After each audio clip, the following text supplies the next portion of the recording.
Assalomu alaykum opajonoy, man hamma kasa so'zang خوبه. امروز چیزی که شما میبینید ما وچم دیگه تمات تیار کردیم. احمد کاملا اپاجونو که لایک подписаться میکنه. اگر نکرده باشه باز подписаться کنه من بسیار خوشحال میشم. من پخت‌پزو ساختن بسیار دوست میدارم. دخترای شما را هم خالی باشم. من قدر چیز ساختگیم اگر کم تا که دیگه подписчикам بسیار شد بعد من چیزای ساختگی من در یوتیوب میمونم. اوچم با شاشلیک و کلچه تیار کردم.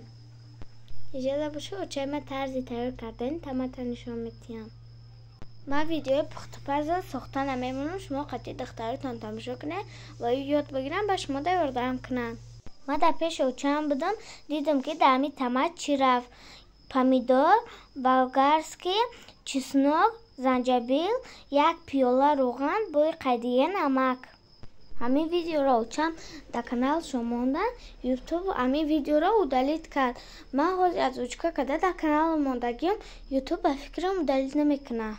تماشابینای من شما در چینال ویدیو معقوله پخت‌پزی من یا که ساختنی من یا که همین بهاهایی که همین روزا من میگیرم هم خالی شما در کامنتر بنویسه من با همون کامنتر شما موافق ویدیو میکنم. اپا جانوی من شما ویدیو چه مرا تماشا میکنه ویدیو شما در معقوله در اینجا من کم ترک زبانی روسی آموختم.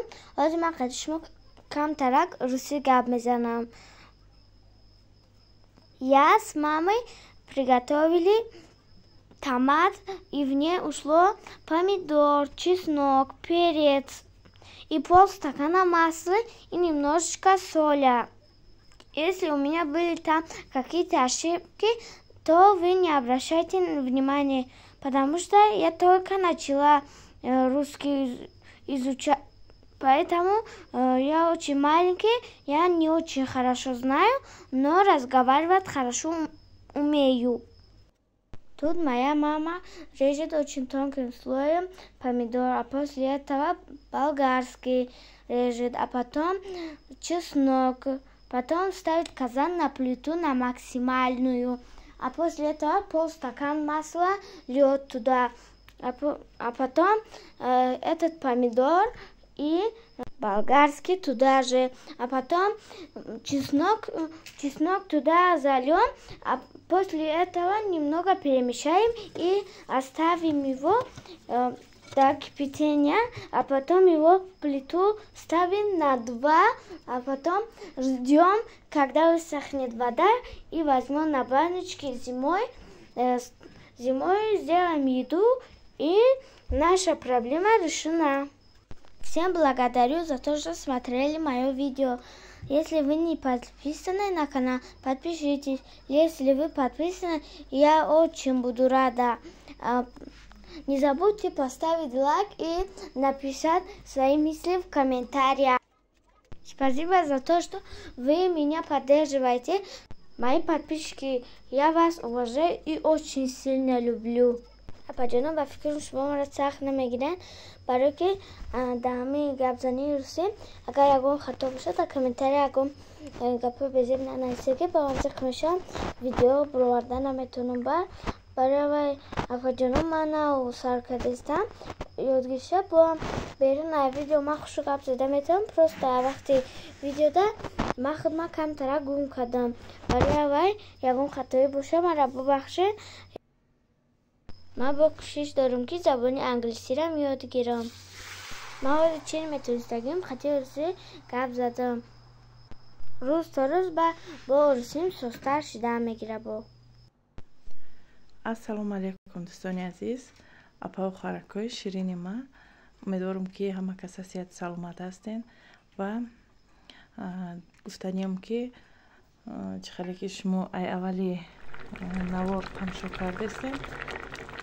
این ویدیو را رقیه جان از اوچکا کرد برای که این ویدیو را ما در کانالی خودم مونده بودم یوتیوب دلیت کرد. ما هم نخواستم که پروستا تاکای گالری هم دلیت کنم.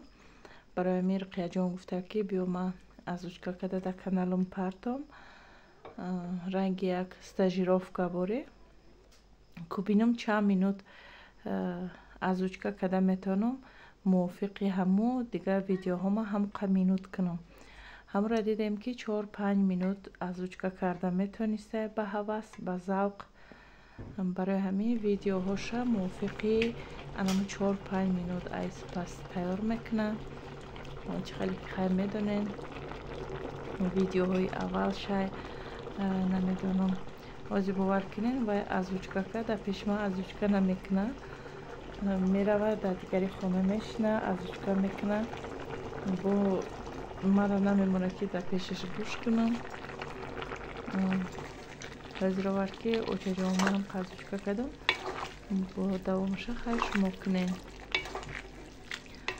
барои ҳамин агар ки ягон хатоӣ дошта боша ё ягон намедонам камбудӣ дар видеош боша, агар хайр бубахшен. хеле ки гуфтум стажировка кардестай, бовар кунен як тамаки бамаза хушрӯ тайёр кардам. намедонам аз кадом сабаб ягон музика мондаги будам ё ки намедонам чӣ буд ки ютуб ай канали худам удалид кард. барои ҳамин хайр гуфтем дар канали Рукияҷон партоем, барое ки инқадар навор кардагем, инқадар монтаж кардагем, ҳамаи ин дар меҳнату заҳмат рафтаге. нахостум ки просто так ай галереям удалид кунам. хостум ки дар ягон ҷоҳаке беста ки яхе вақт худам тамошо мекунам, роҳат мекунам. барои ҳамин хостум ки дар канали Рукияҷон бумонем ҳамин видеора. медонам просмотр уқа намегира, барое ки канали Рукияҷон навай просмотраш воли уқа нағз нестай, лекин барои худам ки ҳар вақтирам хостум ҳамин видеома тамошо кардан, метавонам ки ҳамин ҷа ёфта тамошо кунам. хай ин видеоя подписчикои ман тамошо кардагиан, кадоме ки дар канали Рукияҷон подписчики навай хушомаден. ҳазор раҳмати калон ки канали Рукияҷона интихоб кардена, дар омада дастгирӣ мекунен. бовар кунен ҳар як комментарияи шуморо, ҳар як лайки шуморо Рукияҷон дида чӣ қадар хурсанд меша. ҳар боре ки як подписчикаш зиёд меша, ҳар боре ки як комментария зиёд меша, телефона намегира, чихе гирифта медава пеши ма, намедона чихе хурсандӣ кунам. оҷаҷон як аз мада комментария навис, я апай ма комментария навис. бодарам мегира худаш ҷавоб метия. баъд бисёр коро кардаги бисёр видеоҳо дора, оҳиста оҳиста дар каналаш мемона. ҳамра нигаҳ дора ки каналашда камтарак подписчик зиёд шавад, баъд видеои худша мемона. бовар кунен ирӯзо як чизо месоза, вале дар видеоҳош бубинен боваритон намеояд ки ҳамун чизоро амири худаш сохтаге. ҳанам хелхай таматаки морам тайёр шид. барои чӣ дар бораи тамат зиёд гап назадам, барое ки дар канали худам монда будам. намедонам 1000 просмотр дошт ки удалид шид. барои ҳамин дар бораи тамат бисёр гуфтаги он бор Рукияҷонам гуфтаги дар бораи ҳамин тамат. барои ҳамин ман хеле точ наша нагуфтам ки чӣ кор кардем, чӣ кор накардем. дар навор ҳаст мо чӣ коро кардем. маҳсулотҳои лозима помидор, болгарский, занҷабил, чеснок, намак, рӯғанбуд. дар ҷа боша як камтарак гӯшт бирён мекунем. навор кардагиам, кулча пухтам, урам навор кардагиам. ҳар як коре ки ман мекунам Рукияҷон ҳамроҳи май ма қатъӣ мегирам, то ин ки ёд гира духтарай хоҳем нахоҳем ҳар як чиз вақти худша дора нигоҳ мекуна, ёд мегира. ҳамаи ҳамин духтарода ҳунар чизи даркория. барои ҳамин ман ҳар боре ки ягон чи тайёр мекунам, бисёри вақтҳоеш мешавад ки Рукияҷон мада ёрдам мекуна, бисёри вақтҳоеш мешавад ки ёрдамам намекуна, просто тамошо мекуна, нигоҳ мекуна, ёд мегирад. шукри худо ҳозир баъзур питсара худаш мекуна, баъзур фатир карда метавона, агар калон намекуна ё майда чени вазни худаш бо чӣ мекуна. хаяки картошка бирёно ё ки намедонам инами хӯрокҳое ки сари дастакие ки тайёр мешавад, ора метавона карда.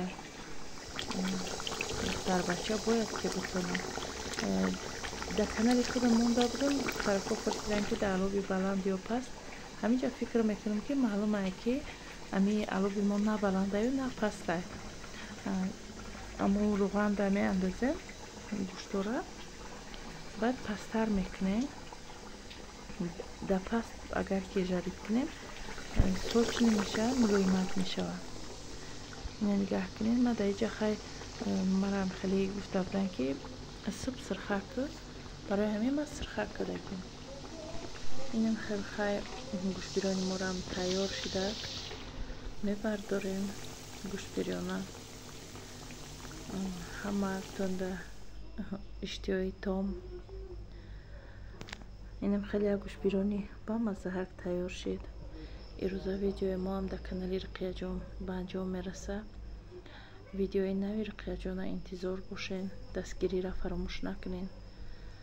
دستگیری های شما پیشروی های کانالی رقیه جان میشوه.